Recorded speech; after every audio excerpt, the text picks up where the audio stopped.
গরুর মগজ আর চিংড়ি মাছ দিয়ে লুচি রান্না করলাম আজকে। আসসালামু আলাইকুম। কেমন আছেন আপনারা সবাই? ভালো আছেন? মগজটা পরিষ্কার করার জন্য মগজের উপরে যে ওই যে কি থাকে ওটা পর্দার মতন ওটা টেনে টেনে বের করে নিতে হবে। তারপর হাত দিয়ে কচলিয়ে ওটা রান্নার জন্য প্রস্তুত করতে হবে। বেশি করে তেল দিয়ে এবং কাঁচা মরিচ, পেঁয়াজ বেশি করে দিয়ে এটাকে লাল লাল করে ভেজে নিতে হবে।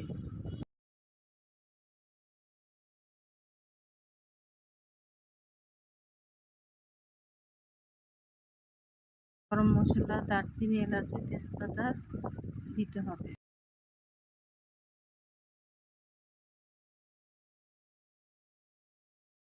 আদা রসুন একসাথে দিতে হবে। আমি আবার আদা রসুন একসাথে বেটে রেখে দিই, সেটাই দিয়ে দিলাম। পরিমাণ মতন লবণ, হলুদ, মরিচ, ধনিয়ার গুঁড়া, জিরার গুঁড়া এগুলো সব একসাথে দিতে হবে।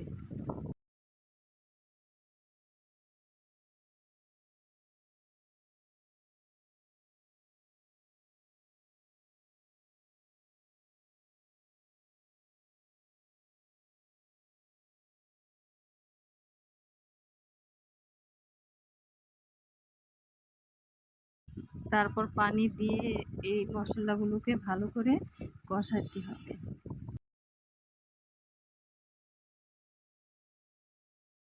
ভালোভাবে কষানোর পর মগজগুলো দিয়ে দিতে হবে এবং ভালোভাবে এই মগজগুলোকে মিশিয়ে দিতে হবে। তারপর পানি দিয়ে কিছুক্ষণ ঢেকে রাখতে হবে।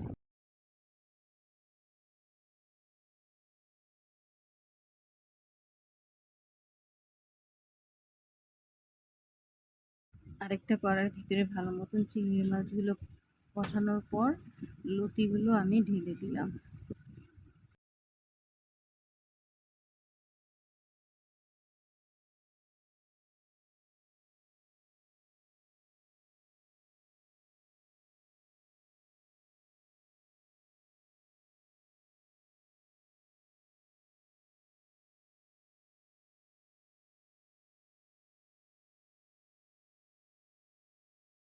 মতন নাড়াচাড়া করে একটু পানি অ্যাড করে রেখে দিই। এদিকে আমার মগজ রান্না প্রায় শেষ।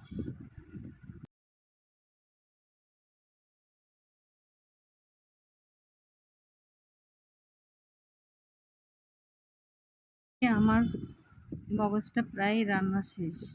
এখন ভালো করে নাড়াচাড়া দিয়ে এটাকে রেখে দিতে হবে। আর ওদিকে লতির তরকারিটাও মোটামুটি হয়ে এসেছে। এই যে আমার মগজ রান্নাটা হয়ে গেল।